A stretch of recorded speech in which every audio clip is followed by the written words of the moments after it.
Hello students, कैसे हैं आप सब लोग। तो एनपीओ के बाद हम स्टार्ट करते हैं क्लास चैप्टर नंबर 2 जो कि फंडामेंटल ऑफ पार्टनरशिप। बेटा, ये फंडामेंटल का मतलब होता है क्लास बेसिक्स। आपको पता है कि आपकी जो पार्टनरशिप की बुक है वो 40 मार्क्स की है, जिसमें एनपीओ 10 मार्क्स का और रेस्ट ऑफ द चैप्टर्स जो है वो 30 मार्क्स के हैं। तो यहां पर ये चैप्टर देने वाला है पूरा का पूरा बेस। 11th क्लास के अंदर आपने जो पढ़ा वो पढ़ा सोल प्रोप्राइटरशिप, यानी कि final accounts of sole proprietorship firm. लेकिन यहां पे हम पढ़ने जा रहे हैं क्लास पार्टनरशिप की अकाउंटिंग, चाहे एडमिशन हो, चाहे रिटायरमेंट हो, चाहे डेथ हो, चाहे चेंज इन पेसार हो, गुडविल हो या हो डिसोल्यूशन। इन सारे चैप्टर का बेस यहाँ पे स्ट्रांग होने जा रहा है। तो ये चैप्टर काफी बड़ा है, इसमें काफी टाइम लगेगा खत्म करने के लिए, लेकिन ये चैप्टर होते ही आएगा। सारे चैप्टर छोटे छोटे चैप्टर्स हैं, आपको अच्छे से समझ आ जाएगा। तो ये वीडियो एंड तक देखना। आज पहली क्लास है, उम्मीद है आपको बहुत मजा आएगा। तो एंड तक वीडियो देखना, अच्छी लगे तो इसको लाइक जरूर कर देना। सबसे पहले समझते हैं क्लास पार्टनरशिप, ठीक है, होता क्या है। 2021 2022 सेशन के लिए वीडियोस आती हैं डेली शाम को 7 बजे अकाउंट सीख और डीएसटी का। तो चैनल को सब्सक्राइब करके बेल आइकन दबा दो, वीडियो लाइक कर दो, सारे दोस्तों में जरूर शेयर कर दो। जो आपके दोस्त जो क्लास 12th में है, जिनको ट्यूशन नहीं मिल रहे या अफोर्ड नहीं कर पा रहे, उन तक वीडियो पहुंचाओ। पूरा डिटेल कोर्स यहाँ पे फ्री ऑफ कॉस्ट 0 to 10 हो रहा है। ओके, नोट्स आपको हमारे टेलीग्राम चैनल सुनील पांडा 2021-2022 पे आपको मिल जाएंगे। अच्छा, मैं बात करूं पार्टनरशिप होती क्या है। साझेदारी कहते किसको है। पार्टनरशिप एक रिलेशनशिप है, एक संबंध है बिटवीन द पर्सन। देखो, अभी जो लोग पर्सन है, कल को वो लोग पार्टनर बन जाएंगे। अभी ये लोग हैं, कल को फर्म बनते ही उनको क्या बोल देंगे, पार्टनर्स यानी साझेदार। और पार्टनरशिप में जो पार्टनर्स हैं वो ओनर्स होते हैं। और सभी पार्टनर को कंबाइनली मिलाकर बोला जाता है फर्म। क्या बोला जाता है, फर्म, यानी कि पार्टनरशिप फर्म। देखो, A partner, B partner, C partner, ABC को मिलाकर, तीनों पार्टनर्स को, ऑल पार्टनर्स को मिलाकर जो बोला आता है पार्टनरशिप फर्म। और वो फर्म जिस नाम से चल रही है, जिस नाम से वो फर्म चल रही है, उसको बोलते हैं firm name. ABC X Y Z जो भी नाम से चल रहा है उसको बोलेंगे फर्म नेम। तो पार्टनरशिप एक संबंध है, एक रिलेशनशिप है। हु हैव अग्री, कुछ लोगों के बीच जो अग्री करते हैं कि वो शेयर करेंगे प्रॉफिट्स ऑफ अ बिजनेस। वो किसी बिजनेस के प्रॉफिट्स को शेयर करेंगे, चाहे वो बिजनेस सब चला रहे हो या कोई एक चला रहा हो, सबके बिहाफ में। और ये डेफिनेशन लिखा है section 4 of Indian partnership act 1932।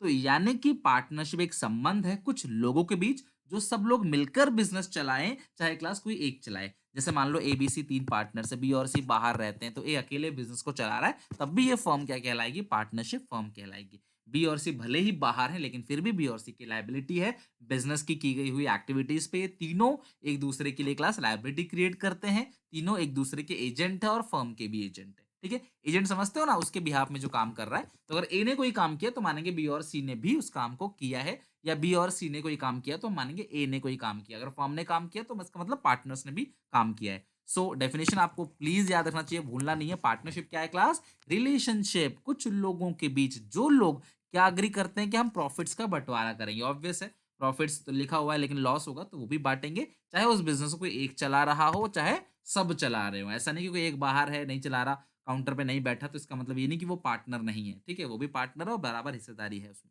ठीक है, दूसरी बात, पार्टनरशिप क्या है, एक सेपरेट बिजनेस एंटिटी है from accounting point of view. ध्यान से समझना, लीगल पॉइंट ऑफ व्यू से नहीं बोला मैंने, अकाउंटिंग पॉइंट ऑफ व्यू से। अकाउंटिंग करने के लिए जब हम लोग अकाउंटिंग करेंगे तो हम एबीसी को अलग मानेंगे उसके फर्म से, यानी कि एबीसी को ए अलग है, बी अलग है, सी अलग है और फर्म अलग है, जब हम अकाउंटिंग करेंगे तब। लेकिन लीगल पॉइंट ऑफ व्यू से, अगर आपको ए ने कोई खराब सामान बेचा है तो आप ए बी सी में से किसी पे भी मुकदमा कर सकते हैं और फर्म पे कोई मुकदमा नहीं करोगे। लेकिन कंपनी के केस में क्या होता है, अगर मुकेश अंबानी के नाम पे मुकदमा नहीं कर सकते आप। मुकदमा किसके नाम पे करोगे, रिलायंस के नाम पे। गलती रिलायंस की है, मुकेश अंबानी की नहीं है, क्योंकि वो लीगल पॉइंट ऑफ व्यू से सेपरेट लीगल एंटिटी है। ओनर अलग है, ओनर का बिजनेस अलग है। लेकिन पार्टनरशिप फॉर्म में ऐसा नहीं है, लीगल पॉइंट ऑफ व्यू से दोनों सेम है, but accounting point of view से क्या है क्लास, वो सेपरेट है। जब हम अकाउंटिंग करेंगे, हम फाइनल अकाउंट्स बनाएंगे, स्टेटमेंट्स बनाएंगे, अभी वो सारी चीजों में पार्टनर अलग है और पार्टनर का बिजनेस अलग है। ठीक है, आपको पता है कि मिनिमम कितने पार्टनर चाहिए पार्टनरशिप करने के लिए। तो पार्टनरशिप करने के लिए मिनिमम आपको 2 मेंबर्स की जरूरत है। अधिकतम आपको जो मेंबर चाहिए 50, यानी कि 50 नंबर से ज्यादा अगर हो जाते हैं फर्म में, तो वो अपने आप ही क्लास उसको डीम्ड यानी मान लिया जाता है एज अ प्राइवेट कंपनी। और ये जो 50 है, पहले 20 का रूल था, इसे rule number 10 of companies act 2014, rule of companies act 2013 है, लेकिन रूल्स जो है वो 14 के हैं। रूल नंबर 10 के अकॉर्डिंग मैक्सिमम पार्टनर कितने हो सकते हैं, 10 हो सकते हैं। अगर कंपनीज एक्ट चाहे तो इसे बढ़ाकर 100 भी कर सकती है, लेकिन 100 से ज़्यादा चाहकर भी नहीं कर सकती। बट अभी अगर आपसे कोई पूछे कि मिनिमम पार्टनर कितने, 2, कम से कम तो 2 चाहिए ना भाई साझेदारी करने के लिए, बिज़नेस करने के लिए पार्टनरशिप में, बट मैक्सिमम कितने हैं 50। ओके, चलो। अच्छा, कुछ बातें आप सबको ज़रूर पता होना चाहिए। एग्ज़ाम्पल, पार्टनरशिप में पार्टनर्स की अनलिमिटेड लायबिलिटी होती है। बेटा अनलिमिटेड लायबिलिटी मतलब क्या? अगर किसी पार्टनर का कर्जा बहुत ज़्यादा है, तो उसे अपना प्राइवेट प्रॉपर्टी, अपना घर-बार भी बेचना पड़ जाएगा बिज़नेस की लायबिलिटी को पे करने के लिए। मतलब बिज़नेस का कर्जा इतना ज़्यादा है कि मुझे अपनी पर्सनल प्रॉपर्टी, घर के जो गहने हैं क्लास या जो ज़मीन है, जो भी हमारे पास सामान है, उन सबको बेचना पड़ जाएगा अगर बिज़नेस की लायबिलिटी ज़्यादा है तो। ठीक है? पार्टनर किसे कहते हैं? The person who have enter into partnership, partnership में जिन्होंने एंटर किया है, ठीक है, with one and another individually, अकेले अकेले क्या बोलेंगे उसको? Partner, A partner, B partner, C partner. और सारे पार्टनर को कलेक्टिवली हम क्या बुलाते हैं? फर्म। और वो जिस नाम से चल रहा है, उस फर्म को जिस नाम से चला रहे हो उसे बोलते हैं फर्म नेम। बताओ क्लास, देखो डैम श्योर मजा आएगा आपको, वीडियो एंड तक देखना, अच्छे से पूरा समझ आएगा। आप स्कूल ट्यूशन जहां भी पढ़ते हो आप कंपेयर करके देख लेना, बिल्कुल सारे नोट्स भी आपको मिलेंगे, मेरे साथ-साथ लिखोगे तो ज़्यादा अच्छा रहेगा, पूरा समझ आएगा। वीडियो लाइक करके सारे दोस्तों में शेयर कर देना अगर आपको अच्छा लगे तो। ठीक है? बहुत मेहनत की है क्लास, डेली बेसिस पे वीडियोज़ आ रही हैं, ठीक है? एनपीओ का टेस्ट भी हुआ है, ठीक है? इसी तरीके से क्लास आप आगे सपोर्ट करते रहो टिल एग्ज़ाम तक, पूरा syllabus, revision, practice paper, case study, MCQ सब कुछ इसके अंदर होगा, ओके? चलो, पार्टनर समझ में आ गया, पार्टनरशिप फर्म समझ आ गई, पार्टनर्स का जो फर्म नेम है वो भी समझ आ गया। प्रॉफिट शेयरिंग रेशियो किसे कहते हैं? आप इस पूरे चैप्टर में कई बार पढ़ोगे, PSR, profit sharing ratio, profit sharing ratio. भाई देखो, अगर अकेला एक पार्टनर है तो सारा पैसा तो वो खुद लेके जाएगा, कोई दिक्कत ही नहीं। लेकिन अगर 2 या 3 लोग हैं तो पैसे को बाँटना पड़ेगा, प्रॉफिट्स को डिस्ट्रीब्यूट करना पड़ेगा। तो प्रॉफिट्स को बाँटने के लिए जो रेशियो का हम यूज़ करते हैं, जिस अनुपात में, जिस रेशियो में प्रॉफिट्स को बाँटा जाता है, उस रेशियो को बोलते हैं profit sharing ratio. The ratio at which they share profits is called PSR. जिस रेशियो में वो प्रॉफिट्स को बाँटते हैं, उस रेशियो को बोलते हैं प्रॉफिट शेयरिंग रेशियो। अब जल्दी से आप मुझे कमेंट सेक्शन में हर एक बच्चा कैलकुलेट करके बताओ कि एबीसी की रेशियो 3 रेशियो 2 रेशियो 1 है, यानी कि 3 प्लस 2 5 प्लस 1 6, प्रॉफिट के 6 टुकड़े करे जाएंगे, प्रॉफिट के 6 पार्ट करे जाएंगे। 3 मिलेगा ए को, 2 मिलेगा बी को और 1 मिलेगा सी को। 3 हिस्से होंगे प्रॉफिट के, 3 टू 1। तो 3/6, 6 में से 3 हिस्सा मिलेगा ए को, 2/6 मिलेगा बी को और 1/6 मिलेगा सी को। तो ए को कितना मिलेगा क्लास बताओ जरा? 12 लाख का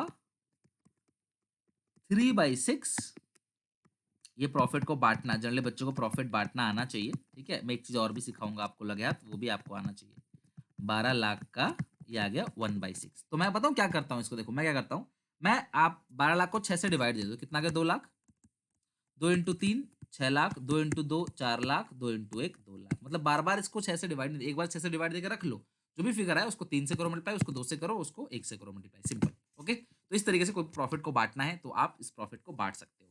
अच्छा, एक चीज और, अगर किसी क्वेश्चन में डिनोमिनेटर बराबर नहीं है, ठीक है, मान लो ये आपका 2 पार्टनर है, एक का है 1/2, एक का 1/6, ठीक है, ये ए और बी की 2 की रेशियो है।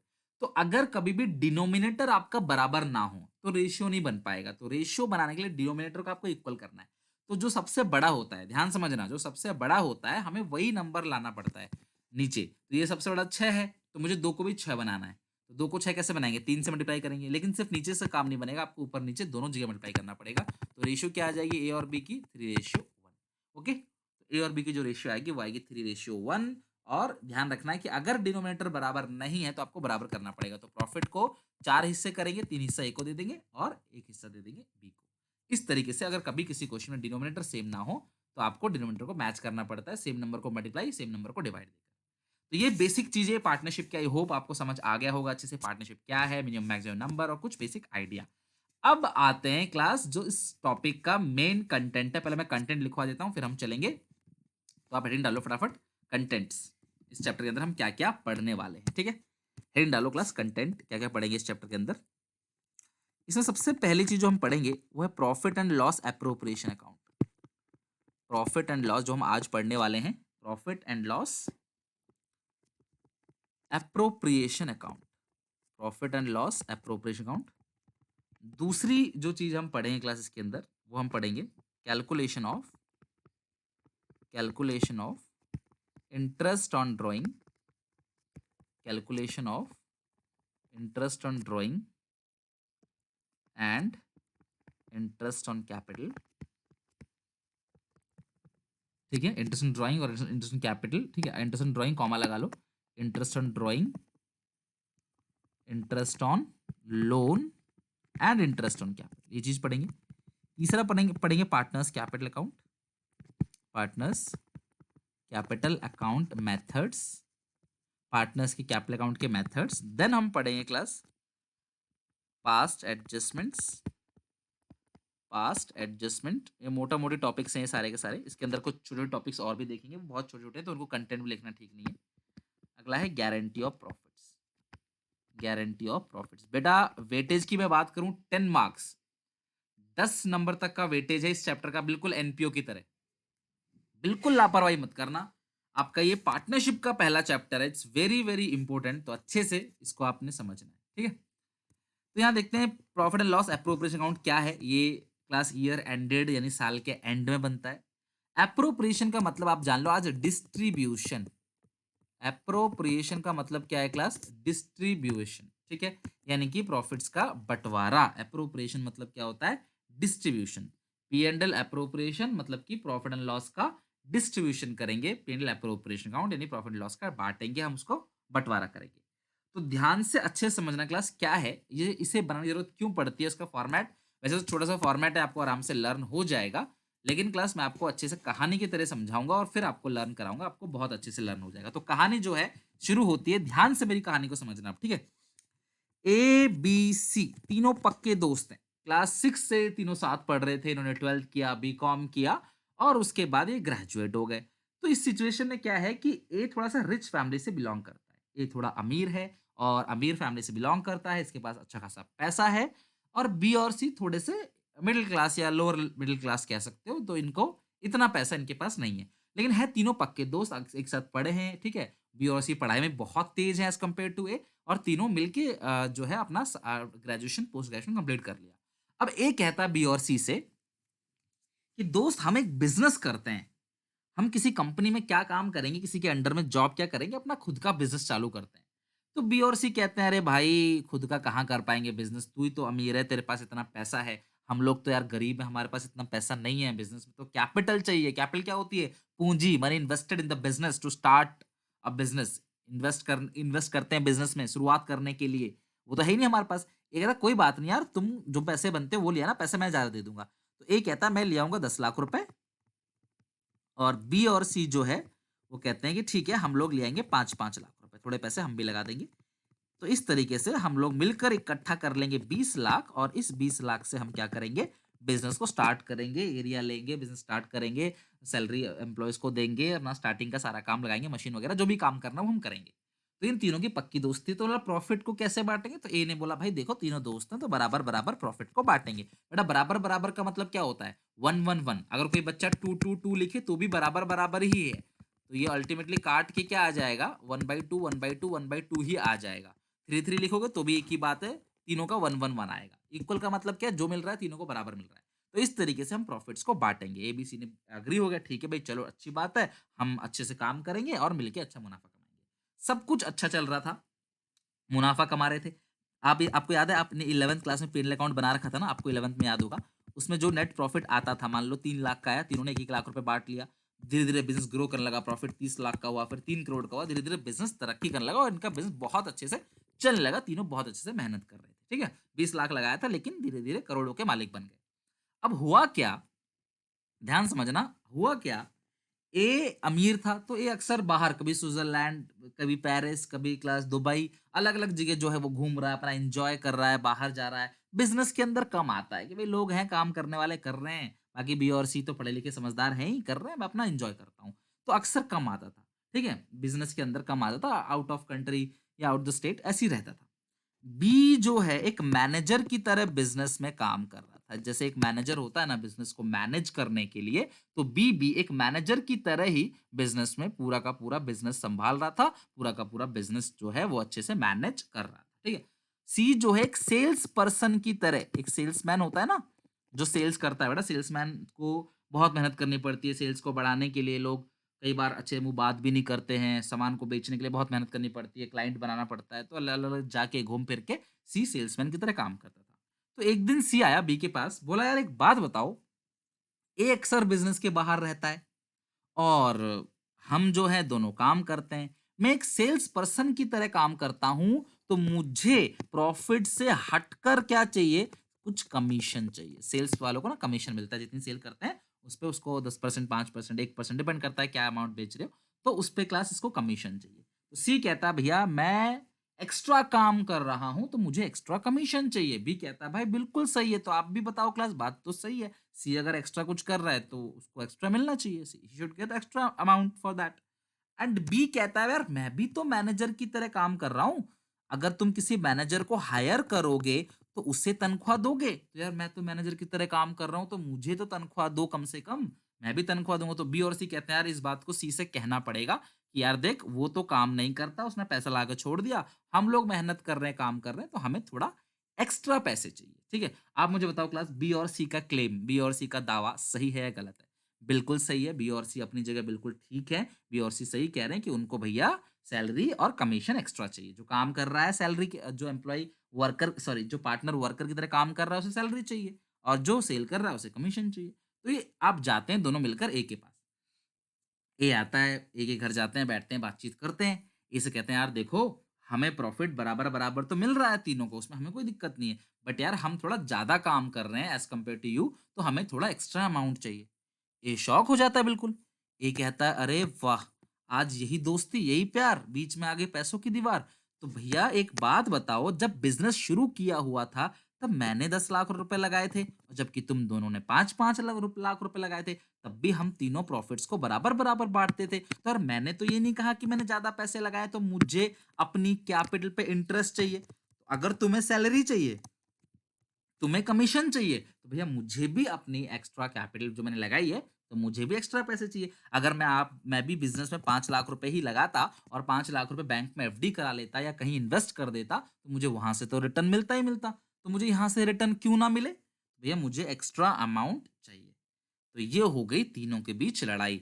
जो 11th क्लास में पी एंड एल अकाउंट बनता था, उसका जो नेट प्रॉफिट अभी तक तीनों आपस में बाँट ले रहे थे, अब इनको एक नया अकाउंट बनाने की ज़रूरत पड़ गई, प्रॉफिट को बँटवारा करने के लिए। कहते हैं कि भई इस प्रॉफिट में से तीनों को बराबर-बराबर मत बाँटो, जिसको सैलरी देनी है, सैलरी दे दो, जिसको कमीशन देनी है, कमीशन दे दो, जिसको इंटरेस्ट ऑन कैपिटल देना है, इंटरेस्ट ऑन कैपिटल दे दो, फिर जो बचे वो हम बाँटेंगे। इसलिए हमें ज़रूरत पड़ी किसकी क्लास? एक नए अकाउंट की जिसका नाम है profit and loss appropriation account. इस वजह से ये नए अकाउंट का जो है जन्म हुआ जिसका नाम है P and L appropriation account. और इस साल के एंड में एक ही बार बनता है, इसमें हम प्रॉफिट्स का बँटवारा करते हैं। क्लियर है यहाँ तक? चलो तो फॉर्मेट आप सबको अच्छे से लर्न मैं करा दूँगा, डोंट वरी ये मेरी रिस्पॉन्सिबिलिटी है, बस आपको अच्छे से मेहनत करनी है। 11th क्लास में आपको अगर याद हो थोड़ी-सी बात, 11th क्लास में आपने ट्रेडिंग अकाउंट बनाया था। ट्रेडिंग अकाउंट का आंसर आता था जीपी, फिर इसको भेजते थे पी एंड एल अकाउंट का ओपनिंग बैलेंस बाई जीपी, फिर जीपी से आता था एनपी। अब इस एनपी के क्लोजिंग बैलेंस को हम भेजेंगे पी एंड एल एप्रोप्रिएशन का ओपनिंग बैलेंस, मतलब ये जो नेट प्रॉफिट है ये बटेगा नहीं, ये आ जाएगा class P and L appropriation में credit side by net profit. वैसे इसे क्लास आप ना बाय नेट प्रॉफिट की जगह by P and L account लिखोगे तो भी कोई प्रॉब्लम नहीं है। ठीक है, by P and L account bracket में नेट प्रॉफिट या बाई नेट प्रॉफिट ब्रैकेट में as per P and L account. यानी ये वो नेट प्रॉफिट है जो पी एंड एल अकाउंट में आज तक तो बट रहा था, लेकिन तीनों की लड़ाई होने के बाद इन्होंने क्या किया, इस सिचुएशन में एक नया अकाउंट बनाया, यहाँ पे P and L appropriation account, और जो भी नेट प्रॉफिट है उसे एप्रोप्रिएशन में क्रेडिट साइड भेज दिया by net profit as per pin account. Clear है यहाँ तक? अब हमारे पास प्रॉफिट ये इकट्ठा हो गया है। अब हम क्या करेंगे, पार्टनर को देंगे। अच्छा अगर किसी क्वेश्चन में लॉस हुआ ऊपर, मान लो हमेशा तो नेट प्रॉफिट नहीं होगा ना पी एंड एल में, कभी लॉस भी हो सकता है, तो भाई प्रॉफिट इधर आ गया, लॉस इधर आ जाएगा, टू नेट लॉस। जैसे ग्रॉस लॉस आता है तो पी&एल में डेबिट साइड दिखा देते हो ना ओपनिंग बैलेंस, उसी तरीके से मतलब कुल मिलाकर net profit P and L account की जो बैलेंस आ रहा है प्रॉफिट लॉस, उसको हम एप्रोप्रिएशन में ट्रांसफर कर देंगे, एप्रोप्रिएशन का ओपनिंग बैलेंस बना देंगे। अब इस नेट प्रॉफिट में से हम एक एक करके पार्टनर को सारी चीजें देते चले जाएंगे, एक एक करके इसमें से पार्टनर को सारी चीजें देते चले जाएंगे। सबसे पहले हम क्या देंगे क्लास यहाँ पे, इंटरेस्ट ऑन कैपिटल। ध्यान रखना मैंने अपने एग्जांपल में 2 ही पार्टनर लिए हैं ए बी, तो अगर आप 3 लेते हो तो वो ए बी सी होगा। तो ए को, बी को और सी होगा सी को, जिसका जितना ब्याज बनता है, जिसका जितना इंटरेस्ट बनता है कैपिटल पे, उसको उतना इंटरेस्ट निकाल कर दे देंगे। तो आप नाम तो भूलोगे नहीं, कहानी की तरह बताया मैंने। लड़ाई किसकी थी, इंटरेस्ट कैपिटल की, सैलरी की थी और कमीशन की। फिर हमने टू सैलरी, जिसको जितनी सैलरी मिलती है उसको उतनी सैलरी दे देंगे, ए को और बी को, जिसको जितनी सैलरी मिलेगी उसको उतनी सैलरी दे देंगे। अच्छा, अगर सैलरी कभी ऐसे लिखा हो 4,000 पर मंथ, तो आप मल्टीप्लाई करोगे 12 से, यानी साल भर का 48,000। सर आपने 12 से क्यों किया? क्योंकि बेटा साल में एक बार बनता है पीएनएल अप्रोप्रिएशन अकाउंट, और साल में महीने होते हैं 12, तो हर महीने का 4,000, तो 12 महीने का 8,000। लेकिन अगर किसी क्वेश्चन में ऐसे लिखा हो 24,000 पर एनम, बेटा पर एनम का मतलब क्या होता है, प्रति वर्ष, हर साल का ही 24,000 है, तो इसे आपको कोई मल्टीप्लीकेशन नहीं करना है। तो हम पार्टनर को क्या क्या देंगे बताओ, लड़ाई किस चीज की थी, इंटरेस्ट की, जिसको जिसका जितना बनता है, उसका 10 लाख था उसको ज्यादा मिलेगा, इसका 5 लाख था इसको कम मिलेगा। सैलरी, कोई कोई काम नहीं कर रहा तो उसको जीरो मिलेगा, यानी नहीं मिलेगा, और जो काम कर रहा है उसको सैलरी मिलेगी जितनी उसकी फिक्स है। फिर टू कमीशन, जिसको जितना कमीशन मिल रहा है वो कमीशन उसको दे देंगे। क्लियर है यहाँ तक? लेकिन एक चीज हम पार्टनर से लेंगे भी, देंगे डेबिट साइड, लेंगे क्रेडिट साइड। और ध्यान रखना इस अकाउंट में पार्टनर से रिलेटेड ही खर्चे आते हैं। लाइक इस अकाउंट में एम्प्लॉय की सैलरी नहीं आएगी, कि एम्प्लॉय की सैलरी जो है वो कहाँ पे आता है, वो पी&एल अकाउंट में आता है, वो चार्ज अगेंस्ट प्रॉफिट है। मैं आपको बताऊंगा आगे जाके, charge against profit, appropriation of profit बताऊंगा, डोंट वरी। बट जो चीज पी&एल अकाउंट में आता है वो चार्ज अगेंस्ट प्रॉफिट है, यानी वो देना ही देना है, चाहे तुम्हें पैसा हो चाहे तुम पे पैसा ना हो, वो देना ही देना है। सैलरी, रेंट, भैया मकान मालिक को रेंट देना ही देना है। काम आपका नहीं हुआ अच्छे से, उससे मतलब नहीं, उसको रेंट चाहिए ही चाहिए। लेकिन यहाँ पर जो अप्रोप्रिएशन में चीजें हैं, सैलरी है, कमीशन है, वो एम्प्लॉयज की नहीं है, वो ओनर्स की है। तो अप्रोप्रिएशन अकाउंट पार्टनर्स के खर्चे शो करता है और पार्टनर से होने वाले कमाई को शो करता है। ठीक है, तो बाय इंटरेस्ट ऑन ड्राइंग, भैया एक मुझे बात बताओ, मैंने बिजनेस को पैसे दिए, दैट इज कॉल्ड कैपिटल। मैंने बिजनेस में पैसा लगाया, तो मैं बिजनेस से उस पैसे पे ब्याज ले रहा हूँ, क्योंकि भाई मैंने बिजनेस, बिजनेस कुछ नहीं है, बिजनेस मैं ही हूँ, मेरा ही तो बिजनेस है, मालिक मैं ही हूँ। लेकिन हम अकाउंटिंग के कॉन्सेप्ट से क्या करते हैं, बिजनेस को अलग मानते हैं, ओनर को अलग मानते हैं, हमने पढ़ा अभी। तो ओनर अगर बिजनेस को पैसे दे रहा है, दैट इज कॉल्ड कैपिटल, तो वो उससे ब्याज ले रहा है। सिमिलरली, सिमिलरली अगर बिजनेस, ध्यान समझना, अगर तुम बिजनेस से पैसे उधार लेते हो, दैट इज ड्राइंग्स, या उधार या फिर प्राइवेट यूज के लिए तुम पैसे निकाल लेते हो, ड्राइंग, तो भैया तुमने अगर बिजनेस से पैसा लिया, तुम्हें भी उस पर ब्याज भरना पड़ेगा, बिजनेस को पैसा मिलेगा, that is by interest on drawing. ये आ गया by interest on drawing. Okay, तो यहाँ पे ध्यान समझना कि to salary, to commission, to interest on capital, by side आएगा बाई इंटरेस्ट ऑन ड्राइंग, एक ही चीज आएगी। ठीक है, अब हम क्या करेंगे, मान लो ये 10 लाख है, ये 2 लाख है, ठीक है, टोटल मिलाकर हो गया 12 लाख। 12 लाख में सारे खर्चे माइनस कर दोगे तो मान लो बच गया, मान लो आपका बच गया 7 लाख। तो ये 7 लाख नहीं बांटेंगे पार्टनर्स में, क्वेश्चन कहता है थोड़ा सा अमाउंट और हम बचा के रख लेंगे, इमरजेंसी में काम आएगा, मुसीबत के टाइम के लिए थोड़े से पैसे बचा लेते हैं, प्रॉफिट से असाइड निकालकर छोटा सा अमाउंट रख लेते हैं, जिसको क्या कहते हैं क्लास हम लोग, रिजर्व्स। इसे क्या कहते हैं क्लास, रिजर्व। तो यहाँ पे क्या क्या है क्लास, यहाँ पे मतलब कि इंटरेस्ट कैपिटल, सैलरी, कमीशन, थोड़ा पैसा साइड में रख लिया, रिजर्व, ये किसी का नाम नहीं आएगा एबीसी, क्योंकि ये बढ़ थोड़ी रहा है, ये तो आपने प्रॉफिट से साइड में निकाल के रखा है रिजर्व। अब फिर क्रेडिट साइड में से डेबिट साइड सारा कुछ घटा दोगे, जो भी यहाँ बैलेंस बचेगा वो क्लास आएगा किस नाम से, divisible profit transfer to capital और करंट। सर ये कैपिटल क्या है, करंट क्या है, ये आगे की क्लास में समझ आ जाएगा, बस अभी के लिए नाम नाम इतना जान लो कि जो भी प्रॉफिट बचेगा यहाँ पे वो पार्टनर्स में बांट देंगे, और लॉस हुआ जो भी, वो भी हम पार्टनर्स में ए और बी में बांट देंगे। तो जो भी प्रॉफिट्स है, जो भी लॉस है, वो हम पार्टनर्स में ए और बी में क्या करेंगे, उसको डिस्ट्रीब्यूट कर देंगे। तो ये था आपका पूरा का पूरा P and L appropriation account. इसके बाद इस नेट प्रॉफिट में से कुछ चीजें घटानी होती हैं, डीड क्या है, एक्ट क्या है, बहुत सारी चीजें आगे पढ़ने को मिलेगी। अगर आपका ये चैप्टर स्ट्रांग हो गया ना, तो पार्टनरशिप में 30 में से कोई रोक ही नहीं सकता आपको। तो ये फंडामेंटल्स है, बेसिक है, इसमें लगभग 100 क्वेश्चन है इस चैप्टर के अंदर, तो आपको बहुत अच्छे से समझना पड़ेगा। और बेस से क्वेश्चन, सैंपल पेपर आया था सीबीएसई का 2021 के पेपर जो होने वाले थे, उसके अंदर साफ साफ बेसिक से ही क्वेश्चन पूछा गया था 6 नंबर में। 6 नंबर का क्वेश्चन, इतना बेसिक क्वेश्चन उन्होंने पूछ दिया, बताओ। 6 मार्क्स में, 4 मार्क्स में बेसिक क्वेश्चन आता है, बहुत छोटे छोटे क्वेश्चन, जहाँ थियोरेटिकल क्वेश्चन होते हैं, आपको डिसीजन लेना पड़ता है, क्या होगा क्या नहीं बताना पड़ता है। तो यार बहुत अच्छे से समझो, क्योंकि अब हो गया है, थोड़ा सा चेंज हो गया मैटर। अब ये लोग एग्जामिनेशन में ना डायरेक्ट क्वेश्चन नहीं पूछते हैं, थोड़ा सा आपका दिमाग जहाँ लगे, एनालिटिकल नेचर का क्वेश्चन जो है वो पूछते हैं, केस बेस्ड क्वेश्चन पूछते हैं, ठीक है, ओके। तो अच्छे से आई होप आप पढ़ोगे। तो आपको क्लास पता होना चाहिए पी&एल प्रॉफिट लॉस को बांटने के लिए एक अकाउंट बनाते हैं, इसका नाम होता है P&L appropriation account. By side क्या आता है, बाई पी&एल यानी कि नेट प्रॉफिट। यहाँ पे एक चीज हम पार्टनर से लेंगे, इंटरेस्ट ड्रॉइंग देंगे, क्या क्या इंटरेस्ट कैपिटल देंगे, टू सैलरी देंगे क्लास, ठीक है, इंटरेस्ट कैपिटल देंगे, सैलरी देंगे, टू कमीशन, थोड़ा सा प्रॉफिट बचा लेंगे रिजर्व में, बाकी जो बचेगा वो डिविजिबल प्रॉफिट, अगर ये सेट जाता है तो डिविजिबल लॉस, और इसे पार्टनर्स में बांट देंगे, किस रेशियो में, जो उनकी रेशियो दे रखी होगी, प्रॉफिट शेयरिंग रेशियो। पहले हम इसी प्रॉफिट को डायरेक्टली बाँट दिया करते थे, लेकिन अगर पार्टनर्स की लड़ाई होने लगी, अनबन होने लगी, तो हम इस प्रॉफिट को नहीं बाँटेंगे। हमारा जो एप्रोप्रिएशन अकाउंट में ये सब चीज़ देने के बाद, जो सारा सेटलमेंट करने के बाद जो बचेगा, हम उसको पार्टनर्स में बाँटेंगे, उनकी प्रॉफिट शेयरिंग रेशियो में। तो आप मुझे कमेंट करके बताओ क्लास कि आज की क्लास कैसी लगी, आपको वीडियो समझ आया कि नहीं? प्लीज़ मुझे सपोर्ट करने के लिए, ताकि मैं और आपके लिए काम कर सकूँ, अच्छे से क्लास में आप लोगों के लिए और अच्छे से मेहनत से नोट्स बनाऊँ, डेली बेसिस पे पढ़ाऊँ आपको। तो प्लीज़ सब्सक्राइब करके बेल आइकन दबाओ सारे दोस्तों में, वीडियो को शेयर करो, ताकि क्लास टिल बोर्ड एग्ज़ाम 2022 मैं आपको सारा कुछ ए टू जेड रिवीजन के साथ फिनिश करा दूँ। Take care, bye bye. मिलते हैं नेक्स्ट वीडियो में। कमेंट करके बताना कि ये कैसा लगा, समझ आया कि नहीं?